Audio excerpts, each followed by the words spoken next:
Kami membawa Bani Israel menyeberangi lautan. Kemudian Firaun dan tentaranya mengejar mereka secara tidak adil dan menindas. Tetapi ketika Firaun tenggelam, dia berteriak, "Saya percaya bahwa tidak ada Tuhan kecuali yang dipercaya oleh Bani Israel, dan saya, sekarang, termasuk orang-orang yang berserah diri." Dia diberitahu, "Sekarang kamu percaya. Tapi Anda selalu tidak patuh dan menjadi salah satu koruptor. Hari ini kami akan mengawetkan jenazahmu agar kamu menjadi tanda peringatan bagi orang-orang yang datang setelahmu. Dan sesungguhnya kebanyakan manusia lalai terhadap ayat-ayat kami. Hari ini kami akan mengawetkan jenazahmu agar kamu menjadi tanda peringatan bagi orang-orang yang datang setelahmu. Dan sesungguhnya kebanyakan manusia lalai terhadap ayat-ayat kami." Assalamualaikum, pemirsa yang terhormat, saya, Sam bin Muhammad, tuan rumah Anda. Dan topik kita hari ini didasarkan pada tafsir surah Yunus ayat nomor 90-92. Pernahkah Anda berpikir tentang bagaimana penyebab kematian Firaun ditemukan dari mayatnya? Sebelum tahun 1891, tidak ada seorang pun di dunia ini yang tahu di mana jenazah Firaun yang mengaku sebagai Tuhan itu. Atau apa yang menyebabkan akhir yang mengerikan. Kejadian ini disebutkan secara rinci dalam kitab-kitab surgawi, Injil, Taurat, dan Al-Quran. Mengejar Nabi Musa alaihissalam dan umatnya, Firaun menemui ajalnya dengan tenggelam di laut dengan seluruh pasukannya. Tapi Nabi Musa alaihissalam dan umatnya menyeberangi sungai dan bermigrasi dengan selamat dari Mesir ke Kanaan. Alkitab dan Taurat diam tentang apa yang terjadi pada Firaun setelah itu. Tapi terkait dengan mayat Firaun, Allah berfirman dalam Al-Quran, "Dan kami akan mengeluarkan tubuhmu dari laut dan menyelamatkannya. Dan kami akan menjadikan kamu sebagai tanda peringatan bagi bangsa-bangsa yang akan datang." Surat Yunus ayat no. 92. Sekitar 3.500 tahun yang lalu, tubuh Firaun dibuang ke laut atas perintah Allah. Tapi tidak ada tanda-tanda sisa tentara ditemukan. Ketika salah satu abdi dalamnya mengenali mayatnya di pantai, dia memberitahu penerus Firaun. Untuk waktu yang lama, tubuh Firaun terendam air, sehingga lapisan garam laut tetap berada di tubuhnya.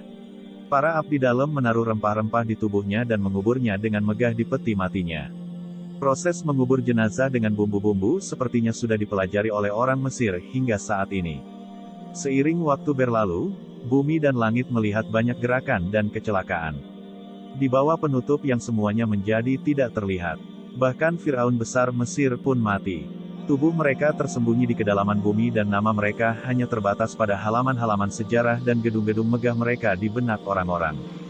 2000 tahun setelah kejadian ini, Nabi terakhir, damai dan berkah Allah beserta anak-anaknya, muncul di dunia ini. Dalam Al-Quran yang diwahyukan kepada Anda, Allah telah menyebutkan akhir mengerikan dari Ramses II yang mengaku sebagai Tuhan. Pada masa itu, semua sahabat Nabi, damai dan berkah Allah beserta anak-anaknya, dan orang-orang Arab memiliki keyakinan yang kuat akan kebenaran pernyataan ini. Namun mereka tidak menyadari di mana tubuh Firaun yang mengaku sebagai Tuhan ini akan dilindungi. Pada tanggal 6 Juli tahun 1881, anggota otoritas barang antik Mesir, yang dipimpin oleh ahli Mesir Gaston Maspero dan asistennya dari Jerman Mille Brooks bersama dengan ahli Mesir kuno Ahmed Pasha Kamal, dan Direktur Kantor Polisi Kena Daud Pasha mulai menyelidiki lembah para raja. Di mana mereka menemukan makam dan mumi kerajaan dari raja dan ratu paling terkemuka dari dinasti Mesir kuno, termasuk Firaun Ramses II. Namanya ditulis dalam bahasa Koptik di peti mati dan dadanya.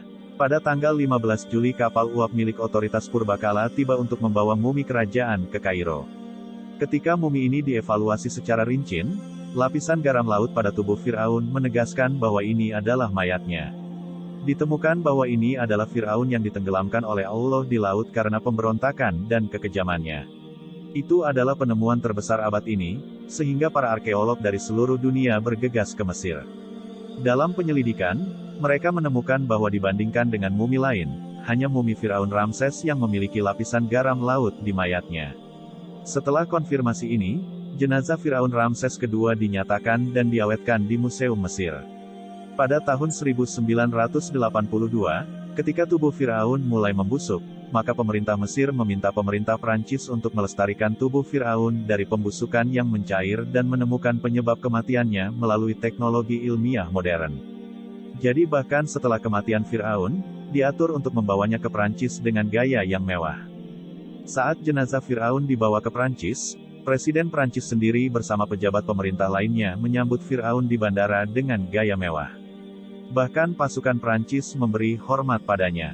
Jenazahnya diserahkan kepada tim ahli, dokter, dan ilmuwan. Ketua tim ini adalah Dr. Maurice Bucaille yang beragama Kristen. Secara halus, mereka memeriksa semua organ tubuh Firaun melalui tes mikroskopis.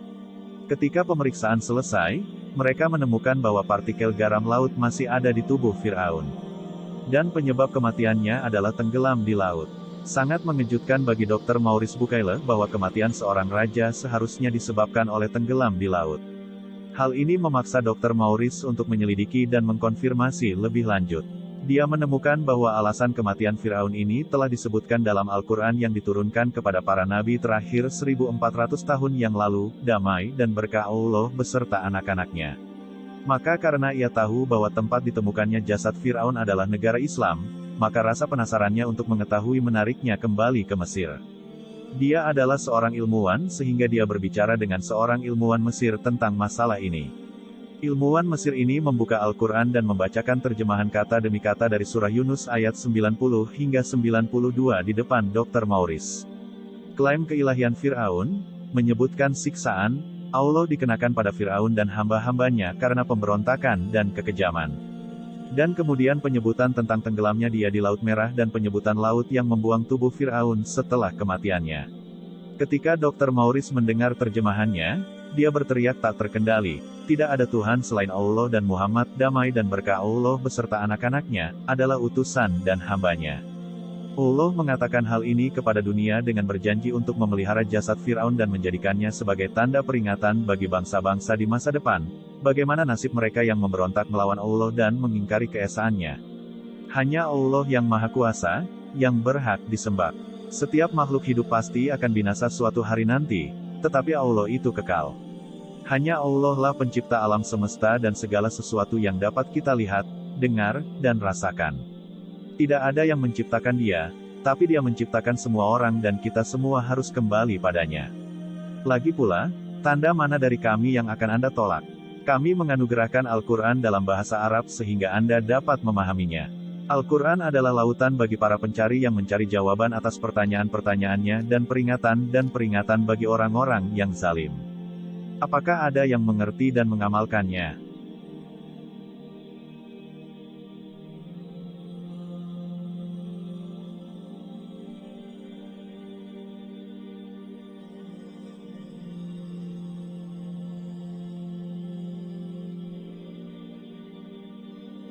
Sesungguhnya hidayah itu ada di tangan Allah.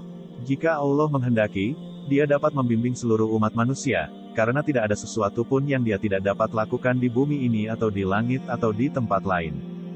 Dr. Maurice adalah contohnya, yang telah kami jelaskan dengan jelas sebelumnya di video.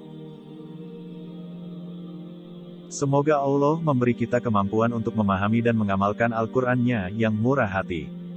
Amin.